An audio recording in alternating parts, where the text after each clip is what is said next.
Ես կարծում եմ, որ մենք պետք է ի վերջո անենք քաղաքական արձանագրում եւ մեր փորձի վրա հիմնվելով, որ Հայաստանի Հանրապետությունում ընդհանուր առմամբ բոլոր ոլորտներում կա կադրային ճգնաժամ։ Բոլոր ոլորտներում։ Եվ այս արձանագրում մենք ինչի չենք անում, ես լավ չեմ հասկանում։ Հիմա հերթով գալիս ենք տարբեր ոլորտներ, մենք նեղացնում ենք ուսուցիչներին, այս մեր խոսույթով, մենք նեղացնում ենք տնօրենների հավակնորդներին, մենք նեղացնում ենք քննիչներին, մենք նեղացնում ենք դատախազներին, մենք նեղացնում ենք համայնքային աշխատողներին, մենք նեղացնում ենք ավագանու անդամներին, մենք նեղացնում ենք ինքներս մեզ, ասելով, որ չենք կարող կառավարել ունենց, ոնց որ պետքա կառավարել։ Երեք երբ որ ես հերթական հանդիպումն էի ունենում քաղաքացիների փոքր խմբի հետ, իրական Հայաստանի գաղափարախոսությունը քննարկելու համար, մի քննարկման ընթացքում մի այսպիսի միտք հարցադրում, որը կարող է իրականում սադրիչ թվա, ծագեց։ Ես հարց տվեցի, ասի սիրելի ներկաներ, քաղաքացիներ էին, ասի մենք կարող ենք ձեր տպավորությամբ ասել, որ Հայաստանում ավտոմեքենա վարող անձանց, վարորդական իրավունք ունեցող անձանց 70%-ը իրականում չունի մեր ստանդարտներին համապատասխանող անհմտությունները, որոնք անհրաժեշտ են ավտոմեքենա վարելու համար։ Բոլորը միանգամից ռեակցիա տվին, ասին 95%-ը։ Ասի ես չի ուզում տենց ասեի։ Ես չի ուզում տենց ասեի, մտածելով, որ տենց էլի հերթական անգամ տենց շատ սուր ձևակերպում կանեմ, անհարկի սուր։ Շատ լավ ասում եք 95%-ը եւ ասի դահլիճում ներառյալ մարդ կա, որ պատշաճ ձևով քննություն է հանձնել, չարչարվելով եւ վարորդական իրավունք է ստացել։ Կանայք կային 2-3, որ ես վերջերս են սկսել process-ի մեջ մտնել եւ լավ ծանոթություն են ըստ ամենայնի, ասին հա մենք կտրվել ենք, չարչարվում ենք։ Ես ուրիշ բան ասես, եթե մեր վարորդների ընդ որում մնացածով խոստովանեցինք ներառյալ ես, որ այդ վարորդական իրավունքը բան եմ ես ինքս իմ օրինակը բերեցի, ես բնականաբար կաշառք չեմ տվել, ես այն ժամանակ երբ որ ստանում էի հայտնի լրագրող էի, ես որ ծնկաչող աղաչ էի, ինձ չէին թողի, որ ես քննություն տամ։ Ես հələ բանին այդ տարածքին մի 300 մետրի վրա բերին իմ բանը տվին, ասին գնա ստեղից, շուտ հնարավորինս շուտ ստեղից գնա, գործ չունես մեզ հետ։ Ես ուրիշ հարց տվի, ասի լավ, եթե վարորդների 95%-ը այս տրամաբանության մեջ է, իսկ կարող եմ մենք ենթադրություն անենք, որ Հայաստանում աշխատող օրինակ սանտեխնիկների 70%-ը չի համապատասխանում այն ստանդարտներին, որը անհրաժեշտ է սանտեխնիկ աշխատելու համար։ Լսանը ռեակցիա տվեց, ասեց 80%, 85% ու մարդիկ բոլորը պատրաստ էին պատմել, թե ինչ տեղի ունեցավ այն ժամանակ, երբ որ իրենք ծորակը փչացել էր եւ իրենք սանտեխնիկ հրավիրեցին, որպեսզի այդ ծորակը կառուցվի։ Ու սենց մենք տրամաբանությունը, ասի, եթե հիմա հաջորդ կարող ենք գալ ասել, կարող ենք նույնը ասել դերձակների մասին։ Կարող ենք նույնը ասել, ասենք օրինակ կաֆել խփողների մասին։ Կարող ենք ասել։ Եվ ես եկա հասա հետևյալ տրամաբանությամբ։ Իսկ եթե նույնը կարող ենք ասել վարորդի, սանտեխնիկի, կառավարիչի, այնտեղ ուսուցիչներ կային, ասին ուսուցիչների, ասի ես հատուկ չէի ասում, որովհետև ես մտածում եմ, որ այնուամենայնիվ մասնագիտություններ կան, որոնց մասին պետք է շատ զգուշ խոսալ, իրանք ասին, չէ, այդ դեպքում էլ կա։ Ես շարունակեցի միտքը, ասի, իսկ հարգելի գործընկերներ, եթե վարորդները, սանտեխնիկները, կաֆել խփողները, մեթլախփողները, դերձակները, ուսուցիչները, բոլորի մասին կարանք այդ ասենք, իսկ ինչի չենք կարող ասենք երկրի կառավարիչների մասին, ինչի չենք կարող ասել քաղաքական գործիչների մասին, Որովհետև եթե դա է կանոնը, դա կանոնը բոլորի համար։ Իսկ ինչ պարտադիր է, որ դու մեքենա վարել իմանաս, որ դու մեքենա վարես։ Որովհետև մեքենա վարելը նույնն է մեքենան A կետից B կետի տեղափոխելու հետ։ Բացարձակապես նույն բանն է։ Այսինքն ինչ կա, մեքենա վարելը սրանք լրիվ գժվել են։ Մեքենա վարելու մեջ բարդություն կա, որտեղ դնում ես գազին, հիմա էլ կան բարդ չի, մի ժամանակ էր որ պերվի կար, վտարոյի կար, տրեցի կար, հիմա չկա ոչի բան։ Դնում ես դեի վրա ու գազ ես տալիս, ինչքան գնացիր։ Քանի հոգի ճամփին ինչ կլինի էական չի, բայց մենք պետք է հասկանանք, որ սա, ընենք չի, մենք գնում ենք ասում են, վայ վարորդական իրավունքների այս համակարգի դեմ կռիվ տանք պայքարենք, հա շատ լավ կռիվ տանք պայքարենք, հետո բանի, հետո ուսումնարանում, հետո դպրոցում, հետո կաֆել խփող, հետո այն մեկը, չէ ժողովուրդ ջան, եկեք ի վերջո խոստովանենք, որ ամենտեղ եւ ամենուր այդ նույն վիճակն է, ներառյալ կառավարման համակարգում։ Իսկ եթե կարելի է նույն կերպ մեքենա քշել, ինչի չի կարելի նույն կերպ լինել հազար ներողություն, չեմ ուզում, ինչի չի կարելի նույն կերպ լինել կառավարության անդամ, ինչի չի կարելի։ Ով ասե որ չի կարելի։ Ինչի չի կարելի նույն կերպ լինել բանի պետական պաշտոնյա։ Ինչի չի կարելի նույն կերպ լինել քննիչ, ինչի նույն կերպ չի կարելի լինել դատավոր, ինչի նույն կերպ չի կարելի լինել դատախազ, ինչի նույն կերպ չի կարելի լինել օպեր լիազոր։ Ցանկացած բան, ինչի նույն կերպ չի կարելի, ով կարա բացատրի ինչի, եթե կարելի է վարորդ լինել, չիմանալով մեքենա քշել, ինչի չի կարելի լինել կառավարիչ չիմանալով կառավարել, ինչի, եթե դա հանրության մեջ կոնսենսուս է, որ կարելի է տենց, ինչ տարբերություն, ինչ մեքենա ես վարում։ Եվ մենք պետք է խոստովանենք 7 տարվա մեջ ով վերակենում առավոտից իրիկու ասում եմ, այս կառավարությունը սխալ կադրային քաղաքականություն է վարում։ Հա, կառավարությունը սխալ կադրային քաղաքականություն է վարում, որովհետև երկրում կադրային ճգնաժամ է, մարդկային ռեսուրսի ճգնաժամ է, հարգելի գործընկերներ։ Իսկ գիտեք ինչի է ճգնաժամ։ Որովհետև մի երկրում, որտեղ բնակավայրերի 70 եւ ավել տոկոսում մանկապարտեզ չկա։ Երբ որ դպրոցների 70 եւ ավել տոկոսը կիսավերված է ֆիզիկական եւ բովանդակային առումով, չի կարող այդտեղ լինել, չլինել կադրային սով։ Կան երկրում լավ կադրել ունենց, հիմա կասեն, ինչ չորացել է մեր երկրի արգանդը չորացել է, չէ, չի չորացել ժողովուրդ ջան։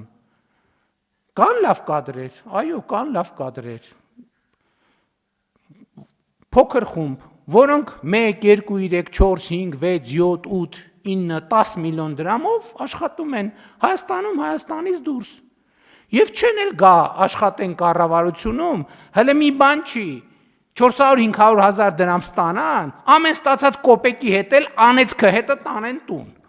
Էլի բանը, պարքևավճարը, մեր բաները տարան, պարքևավճարը վճարեցին։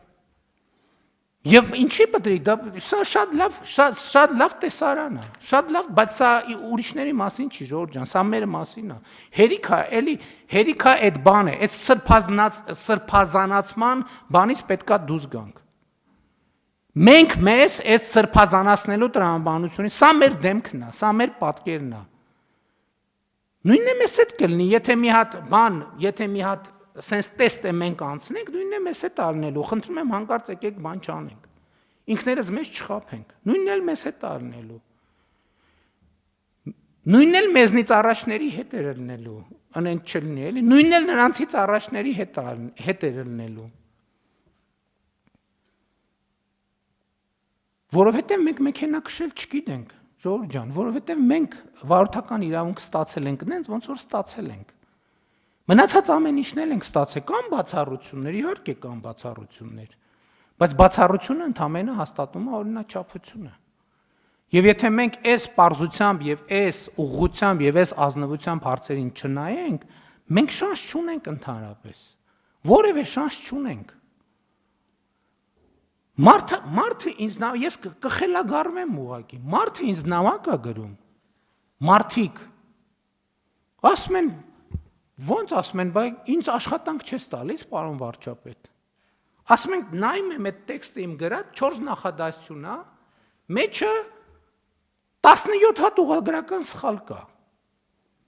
Ես վերջերս մեկին չդիմացա պատասխանեցի, ասացի հարգելիս, բայց ասեն գոնե նամակ գրելիս մի տեքստիդ նայ էլի, մի հատ դու չես համարում, որ դու քո կրթությամբ մի հատ պետքա զբաղվես։ Ջղայնացած նամակ հետ գրեց, ասեց չհասկացա, դու մտածում ես ես կրթություն չունեմ։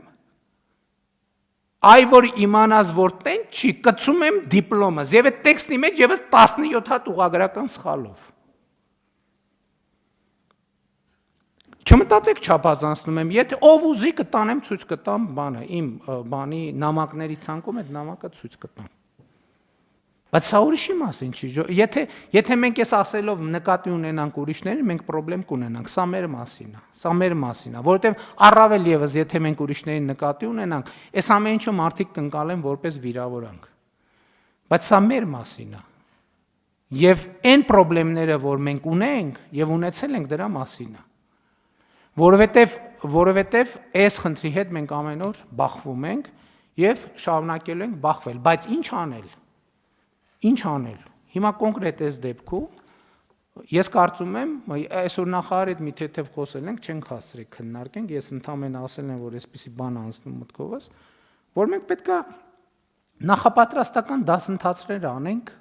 այսինքն ոչ մեկի թույլ չտանք տնօրենի մրցույթի մասնակցի, Իչև ինքը դասընթացը չգնա, չսովորի, չավարտի եւ բան չստանա, սերտիֆիկատ չստանա, որ ինքը մենք միջև էս ինչ որ հավաստագրի մեխանիզմ ունեինք, հա, բայց կարևոր է որ բան չլինի, վարորդական իրավունքի նման չլինի, կարևոր է որ դա ռեալ լինի, որովհետեւ էլի եմ ասում, դպրոցի տնօրենը մենք այդ վատ պատկերացում է, որ լավ ուսուցիչը կարա լավ տնօրենը լինի, կարա իսկապես շատ լավ ուսուցիչ լինի, բայց չկարողանա լավ տնօրեն լինի։ Եվ կառավարումը բոլորովին ուրիշ բան է։ Չնայած ասում եմ, այս ամեն ինչի մասին մենք պետք է մտածենք ընդհանուր առմամբ կառավարման համակարգում։ Մենք ինչ ունենք անելու, որ ավելի լավ կառավարել սովորենք։ Մենք կառավարության անդամներս։ Ես երեք հակակոռուպցիոն քաղաքականության խորհրդի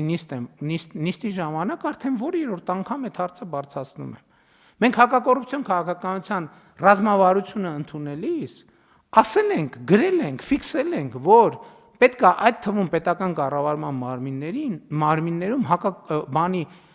հակակոռուպցիոն դասընթացներ լինեն, այդ թվում բարձրաստիճան պաշտոնյաների համար։ Ես հարց եմ տալիս, քանի հատ այդպիսի դասընթաց են կարել։ 0, ոչ մի հատ։ Համենայն դեպս ինձ ոչ մեկ չի ասել, պարոն վարչապետ, կառավարությունում կամ վարչապետի աշխատակազմում sense դասընթաց է կազմակերպվում։ Կարող է դուք հետաքրքրված եք։ Ոչ մեկ չի ասել։ Եթե ասեն, ես կգնայի խելոք աշակերտի նման կնստեի, կլսեի ինչ են ասում։ Բայց ոչ մեկի մտքով չի անցել, որովհետև մենք ամեն ինչ գիտենք։ Մեր ինչին է պետք տենց բանը։ Մենք ամեն ինչ գիտենք, բա որ ամեն ինչ չգիտենք, ինչ գործ ունենք, որ հայտնվել ենք այս կբանում, այս դահլիճում, ուրեմն մենք ամեն ինչ գիտենք, բացարձակապես մեզ ով պետք է բան սովորացնի, մենք պետք է բան սովորացնենք։ Եվ սա այս դահլիճի, այս աթոռի տասնամյակների խնդիրն է, տասնամյակների խնդիրը։ Ես էլի չեմ հոգնի դա ասել, մի մարդ մոտավորապես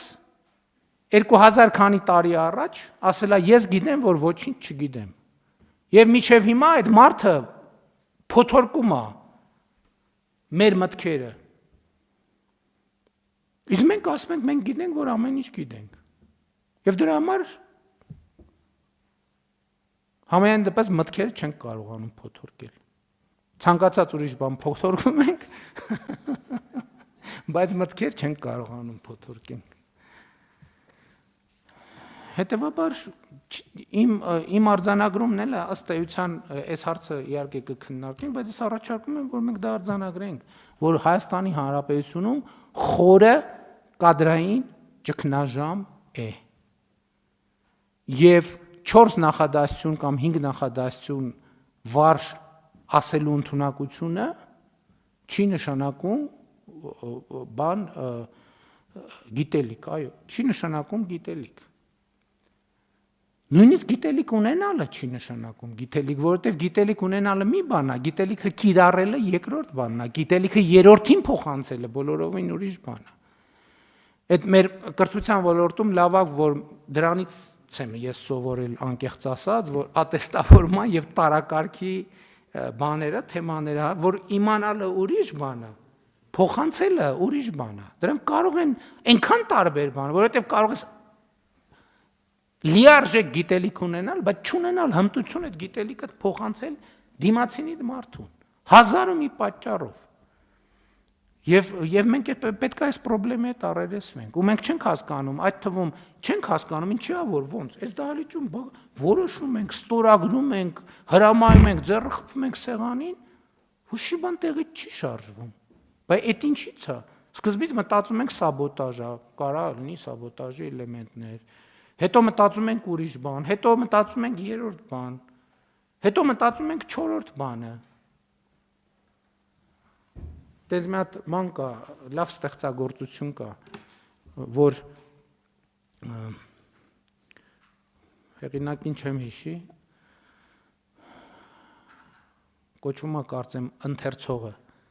Մենակ վեպի վերջում է պարզվում, որ գլխավոր հերոսը կարդալ չգիտի։ Դրա մասին ֆիլմ էլ կա։ Այո։ Հեղինակը ով էր, կարող է հիշեք, հա։ Վեպի վերջում է պարզվում, որ գլխավոր հերոսը կարդալ չգիտի, դրա համար ինքը ուրիշին է խնդրում, որ իր համար գրքեր կարդան, բայց դա վեպի այդ մեր որոշումը չի կատարվում, որովհետև ոչ մենք նորմալ կարդալ գիտենք, ոչ էլ նրանք նորմալ կարդալ գիտեն, ում հանձնարարում ենք,